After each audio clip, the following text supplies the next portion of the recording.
उम्र जैसे जैसे बढ़ती है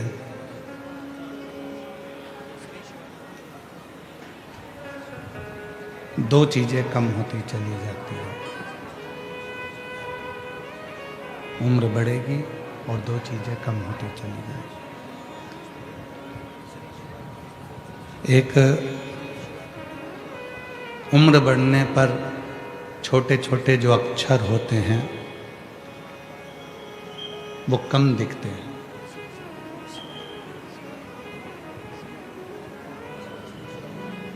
जितने छोटे अक्षर होंगे उम्र बढ़ेगी और वो छोटे अक्षर कम दिखेंगे, वो कम दिखते हैं।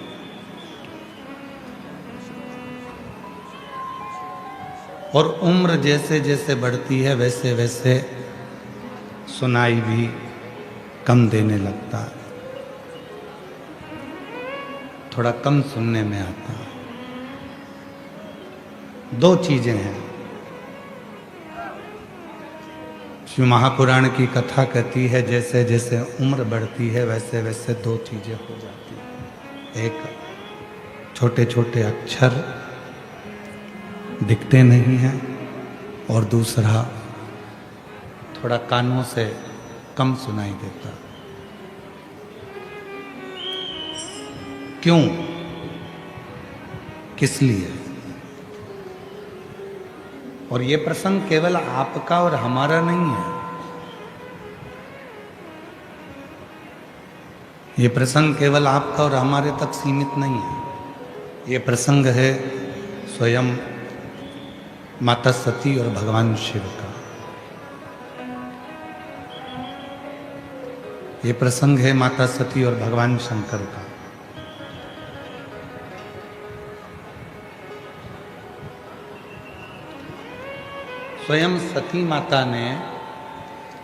स्वयं माता सती ने भी भगवान शिव जी से ये प्रश्न किया। अवस्था बढ़ने पर एक नेत्र रूपी इंद्री और एक श्रवण रूपी इंद्री, ये दोनों कमजोर हो जाती है।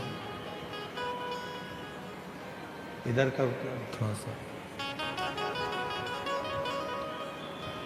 दो इंद्रियां कमजोर हो गई। एक इंद्री है नेत्र, दूसरी इंद्री है श्रवण। थोड़ा आवाज बढ़ाओ भाई, इधर की उधर की दोनों साइड।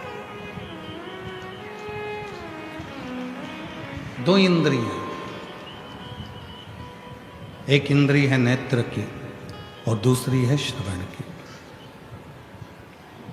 ये दोनों जो इंद्रियां हैं, स्पीकर की आवाजें बढ़ाओ, चोंगे की आवाज बढ़ाओगे तो रिटर्न खींच के आएगा। स्पीकर ऑन बढ़ाओगे तो लोगों तक आवाज पहुंचेगी। दो इंद्रियां हैं, वो दोनों इंद्रियां कुछ शिथिल हो जाती हैं। एक इंद्री है नेत्र और दूसरी इंद्री है हमारे श्रवण। माता सती ने भगवान शिव से संवाद करते हुए प्रश्न किया कि मानव देह में ये दो इंद्रियां उम्र बढ़ने पर अपना काम कम करती हैं, उसका कारण क्या? तो भगवान देव अधिदेव महादेव ने जो कहा माता सती से, सारी दुनिया को, संपूर्ण विश्व को ये बात अपने स्मरण में रखना चाहिए। शिव जी कहते हैं, सती, नेत्र से छोटे छोटे अक्षर उम्र बढ़ने पर दिखाई नहीं देते।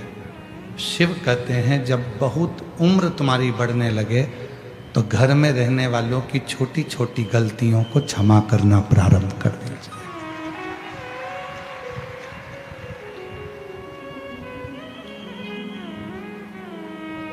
छोटी छोटी बातों को ध्यान ना दो, छोटी छोटी बातों का स्मरण ना करो, छोटी छोटी बातों का जरा मनन चिंतन ना करो। हो गया कोई छोटी मोटी गलती अगर हो गई है तो वो छोड़ो।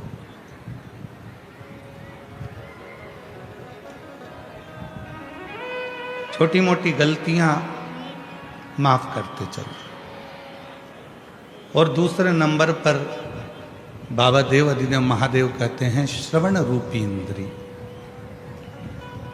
जब अब उम्र बढ़ती जाए, उधर का भाई साउंड बढ़ाओ, पीछे का पंडालों के डोम के बाहर का साउंड। दूसरे नंबर पर है श्रवण रूपी इंद्री। और श्रवण रूपी इंद्री का वर्णन करते हुए स्वयं देवाधिदेव महादेव कहते हैं, सती जब व्यक्ति की उम्र बढ़ती जाती है तो एक श्रवण रूपी जो इंद्री है वो भी थोड़ी कम सुनती है। अर्थात शिव जी कहते हैं कि व्यर्थ की बातों को ना सुनते हुए उस परमात्मा का स्मरण करो जिसने तुमको जन्म दिया, जिसने तुम्हें भेजा।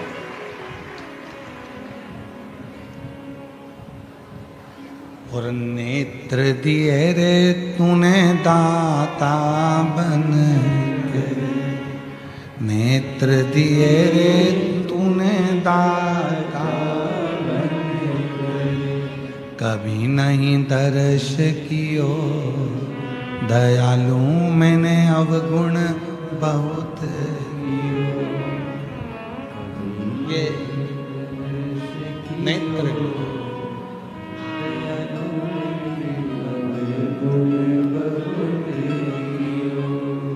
किस लिए दिए इन नेत्रों को? कि तुम संसार सागर में जाकर यदि भगवान का नाम नहीं ले सको, तुम संसार सागर में जाकर यदि परमात्मा का भजन नहीं कर सको, तुम संसार सागर में जाकर यदि मंदिर देवालय शिवालय भी ना पहुंच सको, तो कोई शिव भक्त एक लोटा पानी लेकर शिव मंदिर की ओर जा रहा हो तो उसके मुख का मात्र दर्शन कर लो तो भी तुम्हें तीर्थ का फल प्राप्त हो।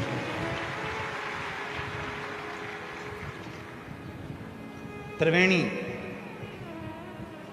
शिव महापुराण में 3 त्रिवेणी का स्मरण किया गया। त्रिवेणी की 3 बातें कही गई शिव महापुराण। प्रयागराज कौन कौन गया है? हाथ उठाओ जरा जो प्रयागराज गए। 3 त्रिवेणी है ना वहां पे, 3 नदियां कौन कौन सी? गंगा, यमुना, सरस्वती, त्रिवेणी। पर वेदव्यास जी ने तो शिव महापुराण की विद्येश्वर संहिता के 17 नंबर अध्याय में त्रिवेणी का वर्णन कर दिया। जब आप गीता प्रेस गोरखपुर की शिव महापुराण लेकर आओ और उस शिव महापुराण का विद्येश्वर संहिता का 17वां नंबर का अध्याय पढ़ो तो आपको त्रिवेणी का दर्शन करा रहे हैं वेदव्यास जी। कौन सी त्रिवेणी दिखा रहे हैं वेदव्यास जी? त्रिवेणी का दर्शन करा रहे हैं। तो कहा जो प्रयाग ना जा पाए, जो मायापुरी, कांचीपुरी, अवंतिकापुरी, काशीपुरी, जगन्नाथपुरी, जो अन्य पुरियों में भी ना पहुंच पाए, अगर वो इस त्रिवेणी का संगम करे तो उसको हजारों हजारों तीर्थों के फल प्राप्त हो जाते हैं। वो कौन सी त्रिवेणी है? तो कहा वो त्रिवेणी है, पहले नंबर पर है रुद्राक्ष, दूसरे नंबर पर है भस्म और तीसरे नंबर पर है मुख से भगवान का नाम, श्री शिवाय नमस्तु।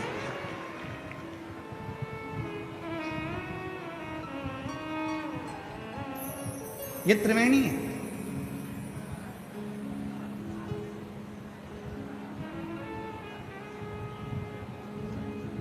गले में रुद्राक्ष पड़ा है, मस्तक पर त्रिपुंड लगा है, त्रिपुंड भी नहीं लगा तो थोड़ा सा भस्म लगी है, शिव पे चढ़ी हुई भस्म तुमने धारण करी है, भस्म रखी है। ये वाले एसी को बंद कर दो।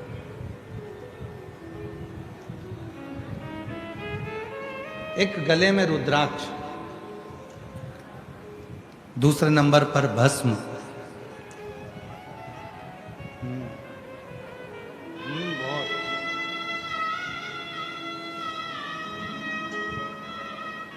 एक नंबर पर है रुद्राक्ष, दूसरे नंबर पर है भस्म और महाराज तीसरे नंबर पर है भगवान शिव का नाम। भगवान का नाम उच्चारण, भगवान का मंत्र उच्चारण। ये वो त्रिवेणी है, ये वो त्रिवेणी है जिस त्रिवेणी का संगम व्यक्ति को 1000 गुना पुण्य फल प्रतिदिन का प्रदान करता रहता है। हमारे संचित जीवन के पाप जितने हैं वो सारे पाप अपने आप समाप्त होते चले जाते हैं त्रिवेणी के संगम से। ये त्रिवेणी संगम,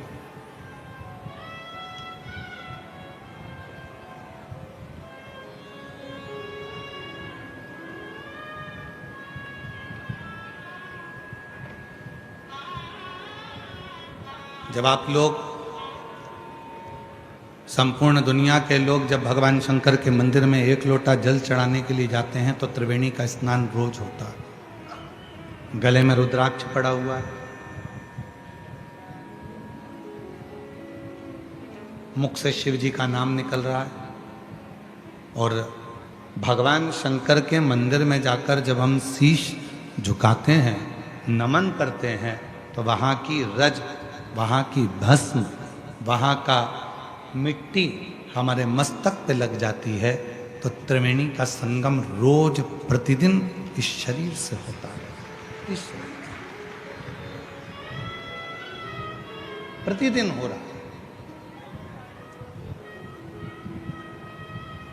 अब कोई कहे कि मैं प्रयाग जाकर नहीं आया, कोई कहे कि मैंने प्रयाग का स्नान नहीं करा, कोई कहे कि मैं तीर्थ नहीं गया, कोई कहे कि मैंने ना मायापुरी गया, ना कांचीपुरी गया, ना कहीं अवंतिकापुरी गया, ना मैं कहीं मथुरापुरी, ना अयोध्यापुरी गया, मैं किसी पुरी में नहीं गया। तो शिव महापुराण की कथा कहती है, अगर तुम्हारे गले में रुद्राक्ष पड़ा हुआ है और तुम शिव जी का नाम निरंतर मुख से उच्चारण कर रहे हो और शंकर पर लगी हुई थोड़ी सी भी भस्म तुम अपने मस्तक पर लगा रहे हो, तो याद रखना कि तुम्हें सारे तीर्थों का पुण्य फल अपने घरों में ही प्राप्त हो जाएगा। सारे तीर्थों का फल अपने घर में ही प्राप्त हो अपने।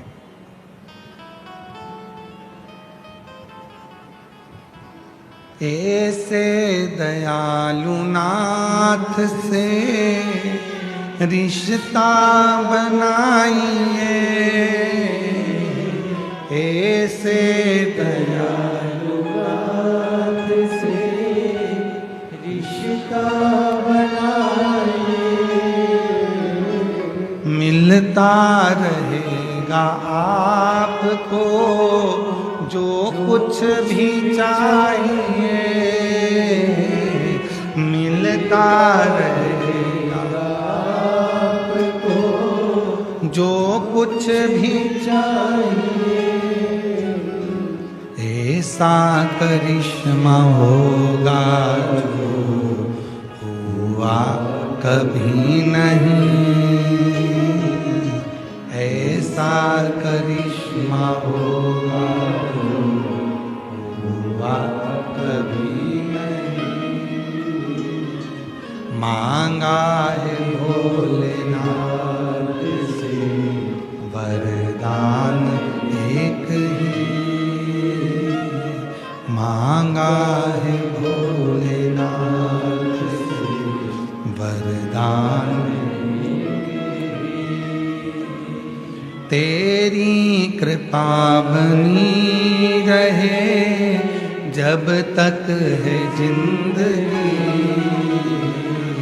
तेरी दया बनी रहे जब तक है जिंदगी।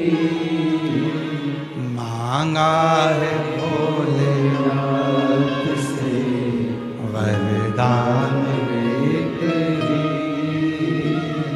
मांगा है भोलेनाथ से वरदान। शिव कृपा से, भगवान शंकर की करुणा से, शिव की उदारता से प्रतिदिन त्रिवेणी का स्नान, प्रतिदिन।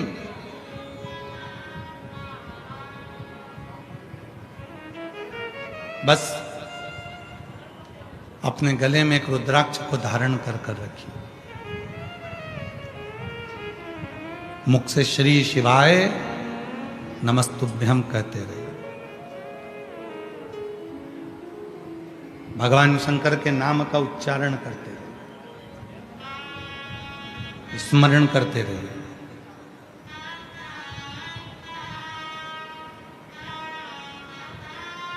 नेत्र, श्रवण, जिह्वा, शरीर की इंद्रियां, ये सब शिव को समर्पित करें। आज का व्यक्ति एक लोटा जल लेकर मंदिर जा रहा है। आज का व्यक्ति ये शरीर लेकर मंदिर जा रहा है, पर आज का व्यक्ति मन लेकर मंदिर में नहीं पहुंच पा रहा। जिस दिन एक लोटे जल के साथ में और ये शरीर के साथ में तुम्हारा दिल, तुम्हारा मन शंकर के शिवलिंग में लगना प्रारंभ हो जाए, समझ लेना तुम्हारा सारा दुख शिव को स्वीकार है। शंकर भगवान ने स्वीकार किया। तुम्हारा जीवन का सारा दुख, सारी तकलीफ, सारा कष्ट शिव ने स्वीकार कर लिया।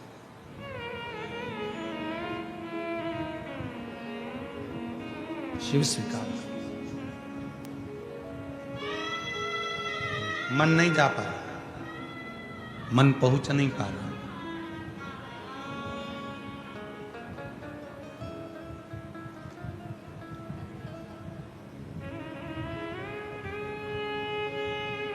कल जब हम यहां से जा रहे थे तो हम देख रहे थे कि बहुत धूप, गर्मी, और उस धूप और गर्मी में भी लोग भगवान शंकर का गुणानुवाद श्रवण कर रहे हैं। उन्हें धूप लग रही है तो भी वो शिव की भक्ति में डूबे हुए हैं, शंकर की भक्ति में।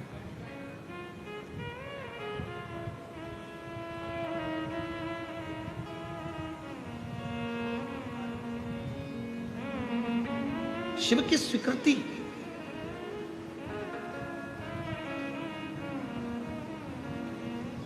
पूरा जीवन अपन ने केवल एक ही काम करा, इस शरीर को शमशान के लिए तैयार किया।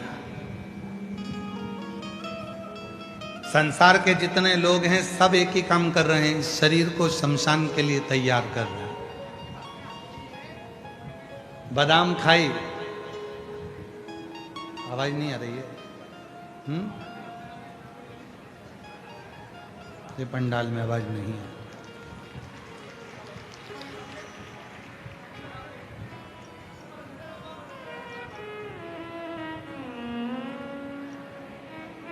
पूरी जिंदगी अपन ने एक ही काम करा कि शरीर को शमशान के लिए तैयार किया। बादाम खाई, आत्मा के लिए नहीं, शरीर के लिए।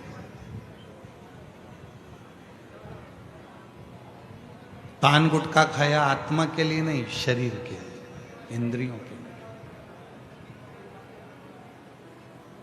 लिए। एक से बढ़कर एक ब्रांडेड कपड़े पहने, आत्मा के लिए नहीं, शरीर के लिए। ब्यूटी पार्लर में जाकर तैयार भी हुए, आत्मा के लिए नहीं, शरीर के लिए। 100 रुपए का साबुन से नहा रहे हो, आत्मा के लिए नहीं, शरीर के लिए। 150 रुपए का क्रीम लाके लगा रहे हो, आत्मा के लिए नहीं, शरीर के लिए। जरा सा शरीर में घाव हुआ, दवाई ली, शरीर के लिए, आत्मा के लिए। कितना संभाल संभाल के इस शरीर को रखा, किसके लिए? शमशान के लिए। किसके लिए? इस शरीर को उस शिव तक लेकर जाने के लिए। नहीं आ रही? आ गई? आवाज नहीं आ रही है? इस शरीर को शमशान तक ले जाने के लिए बहुत कुछ किया। एक निवेदन इस व्यासपीठ से करूं संपूर्ण जगत को, संपूर्ण शिव के श्रोताओं को, भगवान शंकर के भक्तों को, कि इस शरीर को शमशान तक ले जाने के लिए बहुत प्रयास किया, बादाम खिलाई, काजू खिलाया, भोजन कराया, चाउमीन, बर्गर, पिज़्ज़ा, बड़ा पाव, रोटी, सब्जी सब खिलाया। इस शरीर को खूब मजबूत बनाया। आखिरी में ये शरीर शमशान तक गया। निवेदन है, शरीर शमशान तक जाए उससे पहले इस आत्मा को परमात्मा तक भेजने का प्रयास करें। आत्मा परमात्मा तक जाए, और जिस दिन ये आत्मा परमात्मा तक जाने का प्रयास करेगी, उस दिन शरीर तुम्हारा कैसा भी हो, शिव उसको स्वीकार कर ले। आवाज नहीं जा रही है भाई, आप लोगों को बोल दिया 2 बार 3 बार उधर पीछे, आवाज बढ़ाइए। शरीर कैसा भी, शिव शरीर नहीं देख रहे हैं, शिव आत्मा, तुम्हारा चित्त, तुम्हारा मन, तुम्हारे विचार, तुम्हारी सोच देख रहे हैं। शिव जी ने जब माता पार्वती को अपनी अर्धांगिनी बनाने का निर्णय लिया था, तब पार्वती बहुत सुंदर नहीं दिख रही थी। थोड़ा ध्यान देना कथा पर, पार्वती जी सुंदर नहीं दिख रही थी। एक लड़का लड़की को देखने के लिए जाता है तो लड़की पहले, सबसे पहले तैयार होकर आती है, फिर लड़के के सामने जाती है, ससुराल वालों के सामने जाती है, क्योंकि उसको शादी पक्की कराना।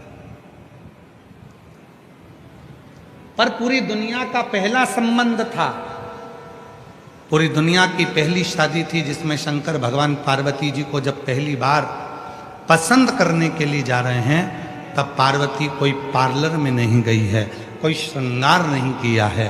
पार्वती जी सूखे पत्ते खाती खाती खाती खाती, तप करती करती पूरा शरीर काला पड़ गया था।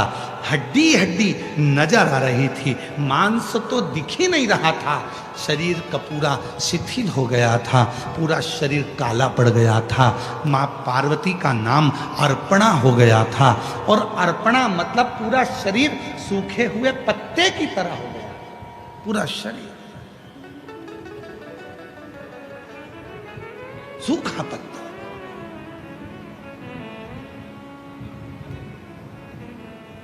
अब भगवान शिव अगर पार्वती जी से विवाह करना चाह रहे हैं, तो पार्वती को तो सुंदर होना चाहिए था, पार्वती को तो सुंदर स्वरूप धारण करना था, पार्वती को तो अच्छा दिखना था। पर पार्वती जी सुंदर नहीं दिख रही हैं, पार्वती जी सूखे पत्ते की तरह अर्पणा हो गई।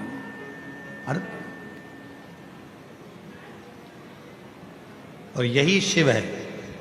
शंकर भगवान तुम्हारी सुंदरता नहीं देखते, शंकर भगवान तुम्हारा स्वरूप नहीं देखते, शंकर भगवान तुम्हारा कपड़ा नहीं देखते, शंकर भगवान तुम्हारे आभूषण नहीं देखते। शंकर भगवान तो जैसे पार्वती बेहोश होकर सूखे पत्ते की तरह अर्पणा होकर पार्वती जी जमीन पर पड़ी थी, बेहोशी में पड़ी थी, और उस समय पर शंकर भगवान ने पार्वती को पसंद किया। बस शिव तुमको सुंदरता ना देखते हुए, तुम्हारी वस्त्र आभूषण ना देखते हुए, जिस दिन तुम मन से शंकर के चरणों में जाकर पड़ जाते हो, उस दिन शिव तुमको स्वीकार कर लेते हैं। तुम्हारी सुंदरता से, तुम्हारे वस्त्र से, तुम्हारे आभूषण से नहीं, तुम्हारे वस्त्रों से नहीं, तुम्हारे आभूषण से नहीं, शिव स्वीकार करते।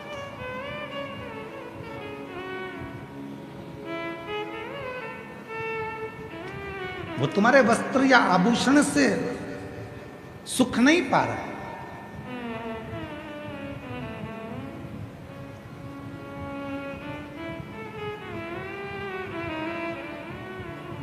शिव ने स्वीकार करा, भगवान शंकर ने स्वीकार करा, तुम्हारा हृदय, तुम्हारा चित्त, तुम्हारा मन।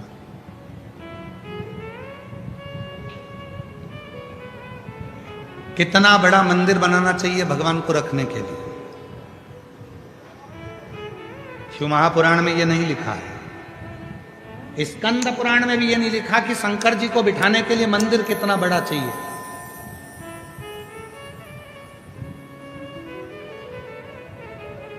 घर में कितना बड़ा मंदिर बनाना चाहिए यह भी शिव पुराण में नहीं लिखा। शिव जी को बिठाने के लिए मंदिर कितना बड़ा होना चाहिए यह शिव पुराण में नहीं लिखा, पर इतना जरूर लिखा है शिव को बिठाने के लिए मंदिर भले कैसा भी हो, पर शिव को बिठाने के लिए मन बहुत बड़ा बनाना। मन बड़ा, हम आप मन छोटा करते जा रहे हैं, अपना दिल छोटा करते जा रहे हैं, हृदय छोटा करते जा रहे हैं।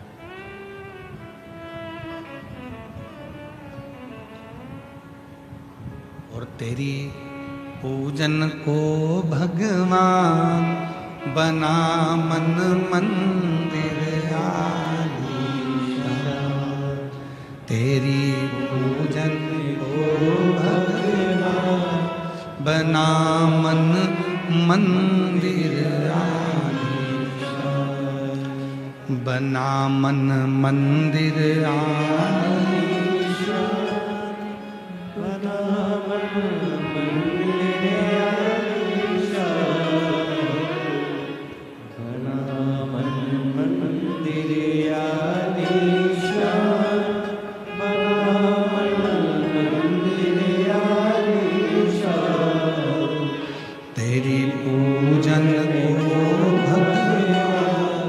बना मन मंदिर आलीशान। तेरी पूजन को बना मन मंदिर आलीशान। ये नहीं कहा मंदिर कितना बड़ा हो, ये नहीं कहा कि शिव को पाने के लिए कितना बड़ा घर में मंदिर हो, मन बड़ा।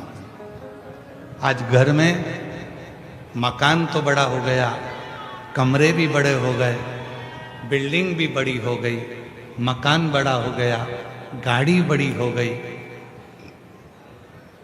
कमरे बड़े हो गए, बाथरूम बड़ा हो गया, किचन बड़ा हो गया, रसोई घर बड़ा हो गया, लॉन बड़ा हो गया, गार्डन बड़ा हो गया, हॉल बड़ा हो गया, पलंग बड़ा हो गया, भोजन करने की टेबल बड़ी हो गई, श्रृंगार करने की टेबल बड़ी हो गई, बर्तन बड़े हो गए, पर दिल छोटा होते चले गए, मन छोटा होते चले। क्यों गुरुजी? आप कैसे कह सकते हो कि मन छोटा हो गया? अंदाजा लगा कर देखो। तुम्हारे कमरे में जेठानी देवरानी के बच्चे आकर बैठ जाएं, ननंद के बच्चे आकर बैठ जाएं, रिश्तेदार आकर बैठ जाएं, तो घर की बहुओं का मुंह भगोने जैसा हो जाता है। हमारे कमरे में बैठे रहते 24 घंटे, इनके पास कोई काम नहीं है, दूसरी जगह बैठे, बाहर जाके बैठे, सोफे पे बैठे, मेरे कमरे में बैठे रहेंगे। मन छोटा हो गया। पहले मन बड़ा था, कोई भी आए कहीं पर भी बैठे, पूरा घर सबका है, सबका बंगला है, सबका कमरा है, बड़े प्रेम से। मन छोटा हो गया, मन छोटा।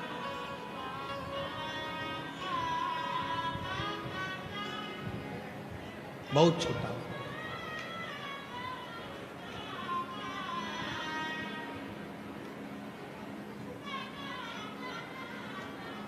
एक निवेदन हम करना चाहेंगे, यहाँ पर जो लोग अंदर पानी बांट रहे हैं उनसे हमारा निवेदन है, आप लोगों से करबद्ध निवेदन करें, जो अंदर बैठे हैं उनको पंखों की हवा लग रही है, पर जो धूप में बैठे हैं आपके पानी की ज़रूरत उनको है।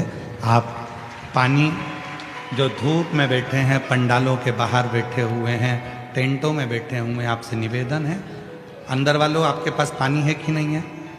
जम के बोलो जरा, ठीक है? कोई दिक्कत तो नहीं है? अगर आपके पास में है, ज़्यादा भी भर लोगे तो घर जाते जाते फेंकोगे, इसलिए बाहर धूप में बहुत लोग बैठे हुए हैं। जो अंदर पानी दे रहे हैं उनसे निवेदन है, जो छाता लगा लगा कर बैठे हैं, छोटे छोटे बच्चे उनके पास में हैं, उनकी बॉटल उन भरो, उनको पानी दो, अंदर के लिए छोड़ दो।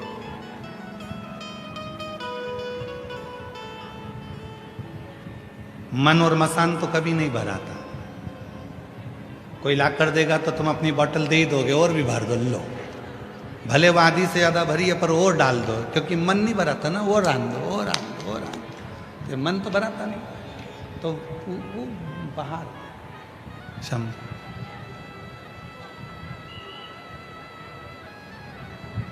शिव कथा करे, भगवान शंकर का चरित्र कह रहा है। मन छोटा होता गया, मकान बड़ा होता गया, घर बढ़ता गया, गाड़ी भी बड़ी हो गई पर मन छोटा हो गया। घर का एक सदस्य अगर कहीं जा रहा है और दूसरे सदस्य ने कह दिया कि मुझे भी वहां तक छोड़ देना, तो मन में आएगा हम जाएंगे तभी आना इनको साथ में, बाद में चली जाना, बाद में पहुंच जाना, पर हमारे साथ ही पीछे लगना है ना, मतलब मन छोटा हो गया, मन छोटा, मन बड़ा। और शिव महापुराण की कथा कर रही अपने मन को बहुत बड़ा बना, बहुत। मेरे भोले तेरा सहारा है, मेरे भोले तेरा सहारा है, मेरी नैया का तू किनारा है, मेरी नैया का तू किनारा है, मेरे बाबा तुझे पुकारा है, मेरे बाबा तुझे पुकारा है, मेरी नैया का तू किनारा है, मेरी नैया का तू किनारा है। मन को बड़ा बना, मन। एक संवाद आया है बड़ा सुंदर शिव महापुराण का, चंद्रशेखर चंद्रमौली शिव महापुराण की कथा जो भूसावल में चल रही है, उसका बड़ा सुंदर एक संवाद है। एक बार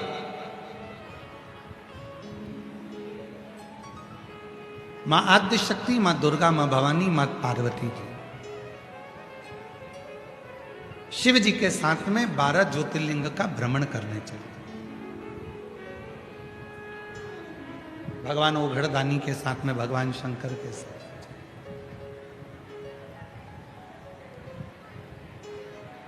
और शिव जी के साथ में मां आद्य शक्ति, मां जगत जननी दुर्गा भवानी जब 12 ज्योतिर्लिंग का स्मरण करने के लिए महाकाल वन में गई, महाकाल वन में जाने के बाद में फिर नंदन वन में गई, नंदन। और भ्रमण करते करते करते करते जब माता पार्वती जी नंदन वन में पहुंची, काशी में पहुंची, और काशी में पहुंचने के बाद में माँ आद्य शक्ति दुर्गा भवानी माँ गंगा के तट पर बैठी, और बैठने के बाद में कुछ देर बाद माँ आद्य शक्ति माँ पार्वती का ध्यान चंद्रमा की ओर गया, चंद्र की ओर।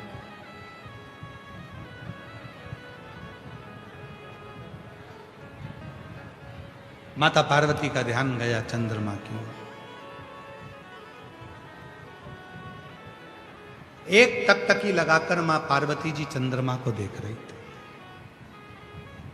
एक टकटकी।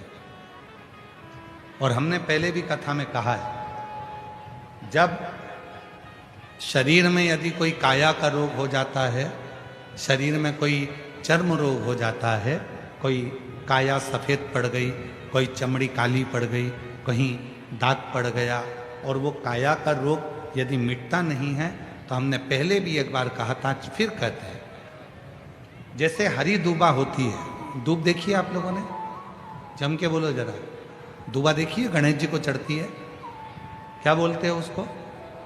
दूब, दुर्वा। तो जो दुर्वा होती है, जैसे बगीचे में दुर्वा लगी होती है, वैसे ही बगीचे में दुर्वा के साथ में जब दुर्वा लगती है तो उसी के साथ एक सफेद कलर की दुर्वा भी होती है, एक सफेद दुर्वा भी होती है। यदि शरीर में कोई चर्म का रोग हो गया, कहीं घाव पड़ गया, वो सूख नहीं रहा, कोई चमड़ी का रोग पड़ जाता है, कोई चर्म रोग पड़ जाता है, तो भगवान शंकर को सोमवार की अष्टमी के दिन दुर्वा चढ़ाई जाती है, और वो सफेद दुर्वा को उठाकर चंद्रमा की रोशनी में, जब चंद्रमा को एक टकटकी देखते हुए उस चंद्रमा की रोशनी में उस दुर्वा को चबा चबा कर यदि खाया जाए तो शरीर का कैसा भी रोग होता है चर्म का, वो धीरे धीरे समाप्त होना प्रारंभ हो जाता है। वो चमड़ी का रोग धीरे धीरे धीरे धीरे समाप्त हो जाता है, चर्म रोग समाप्त। पार्वती जी का ध्यान चंद्रमा की ओर, और मां जगत जननी अंबा जगदम्बा जगत धात्री मां दुर्गा पावर पार्वती मैया चंद्रमा को देख रहे। चंद्रमा को देखते देखते थोड़ी देर बाद चंद्रमा छुप रहा है, फिर सामने आ रहा है, फिर छुप रहा है, फिर सामने आ रहा है। अब तो भगवान देवादित्य महादेव को हंसी आ गई और भगवान शिव ठाका लगाकर हंस दिए।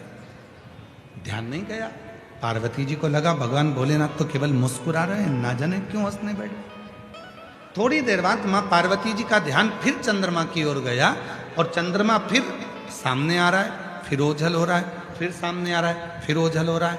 इतने में शिव जी फिर हंस दिए वापिस।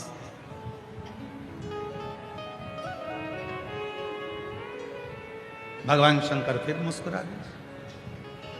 पार्वती जी से अब रहा नहीं गया, और माता पार्वती जी ने पूछा, बाबा एक बात कहेंगे प्रभु? शिव जी ने पूछा, क्या? मैं चंद्रमा को देख रही हूं, चंद्रमा को मैं एक केंद्रित होकर देख रही हूं, एक टकटकी लगाकर देख रही हूं, और चंद्रमा बीच बीच में ओझल हो जाता है, और आप मुझे देखकर, चंद्रमा को देखकर मुस्कुरा रहे हो, हंस रहे हो, ठाका लगा रहे हो।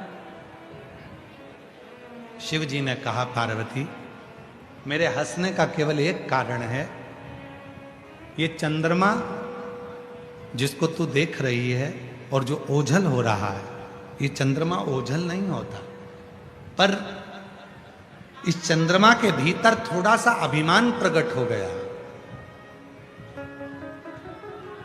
इस चंद्रमा के भीतर थोड़ी सी अभिमतता प्रकट हो गई,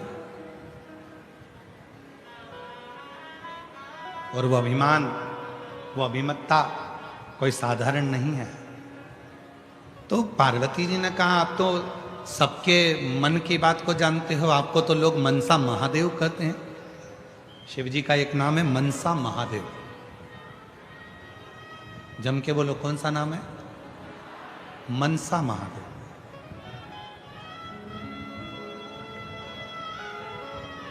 शिव जी का एक नाम मनसा महादेव भी है। मनसा महादेव से मतलब है, जब संसार का व्यक्ति एक बेलपत्र लेकर, भले वो शंकर की चढ़ी हुई बेलपत्र क्यों ना हो,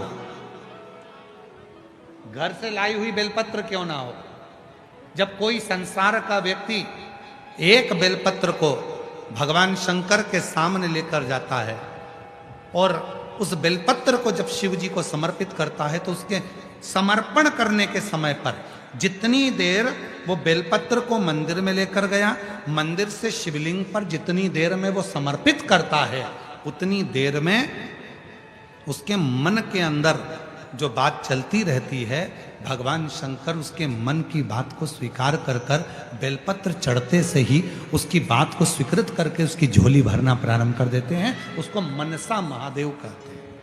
शिव जी का एक नाम है मनसा महादेव।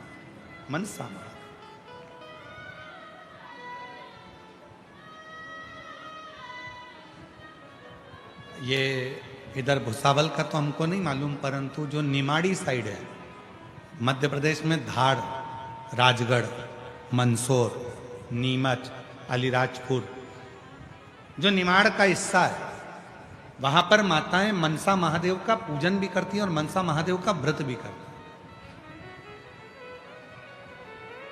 इधर भुसावल साइड में या अन्य क्षेत्रों में वो व्रत कम होता है, पर निमाड़ क्षेत्र जो है मध्य प्रदेश का, मंदसौर हुआ, रतलाम हुआ, नीमच हुआ, अलीराजपुर हुआ, धार हुआ, राजगढ़ हुआ, ये क्षेत्र जो है वहां पर मनसा महादेव का व्रत भी होता है और उसकी पूजन भी होता है।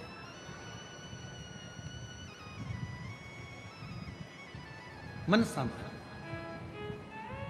और मनसा महादेव की पूजन का एक विधान और वर्णन किया गया है महाराज। यदि आप लोगों को बाजार में किताब मिले मनसा महादेव की तो आप ले सकते हैं, उसमें एक विधान आप उसमें पढ़ सकते हैं कि मनसा महादेव में 7 बेलपत्र,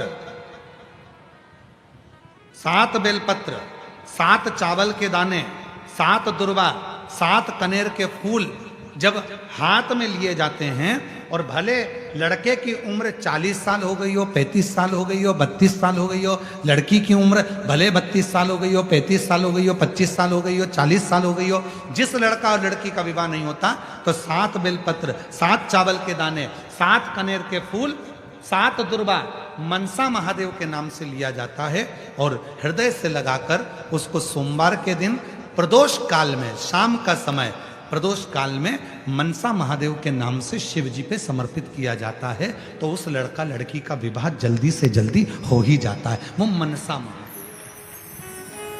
उसको मनसा महादेव।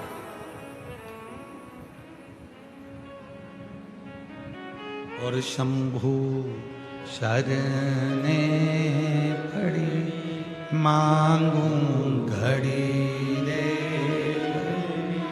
दुख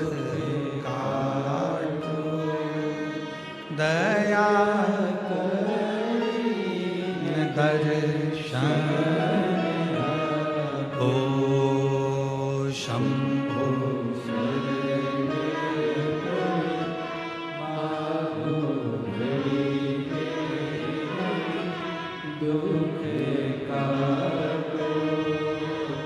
दया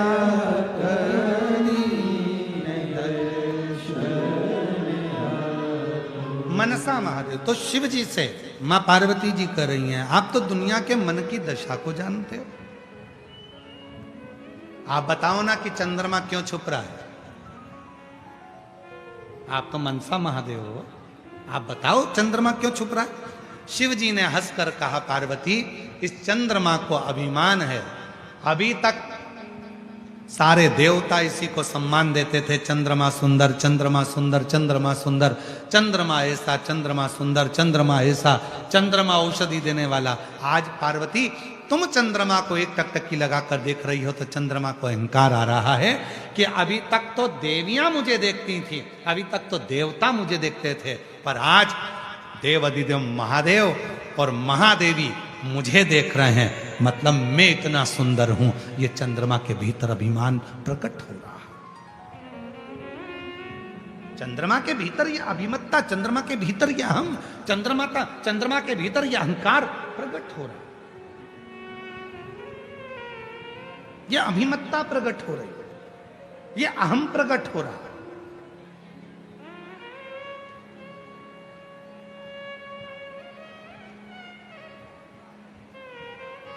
और शिवजी कह रहे हैं, पार्वती ये अहंकार चंद्रमा का केवल आज का नहीं है। परसों की कथा में कहा था, सभा लगी है, देवता बैठे हैं, चंद्रमा आए, देवताओं को प्रणाम नहीं करा, शिव आए बाद में, सारे देवता ने उठकर, भगवान नारायण ने भी हाथ जोड़े, ब्रह्मा जी ने भी हाथ जोड़े, इंद्र ने भी हाथ जोड़े, गरुण वरुण 33 कोटि देवताओं ने शंकर जी के हाथ जोड़े, पर चंद्रदेव अपनी सुंदरता के कारण, अपनी काया के कारण कि मेरी चमक इतनी प्रबल है, मेरे चेहरे की चमक इतनी प्रबल है कि इन देवताओं को भी मैं चमक देता हूं, ये विचार कर कर चंद्रमा ने शिव जी को हाथ तक नहीं जोड़े, चंद्रमा ने शिव जी का अपमान कर दिया, सम्मान नहीं कर दिया।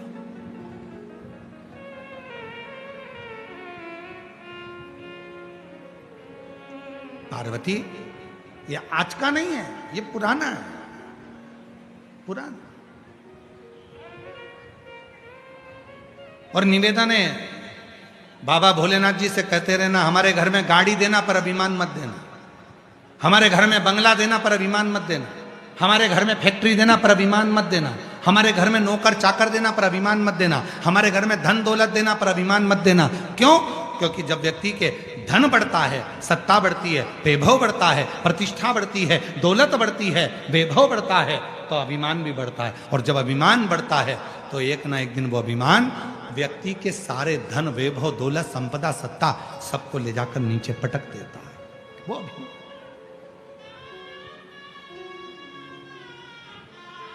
सब कुछ देना पर अहम मत है।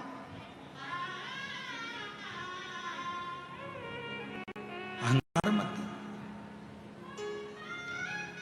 इसीलिए हम शिव महापुराण की कथा में जितने भी यजमानों के यहाँ कथा करने के लिए जाते हैं, हम उन यजमानों से एक ही बात कहते हैं कि कथा यजमान नहीं करा रहा है,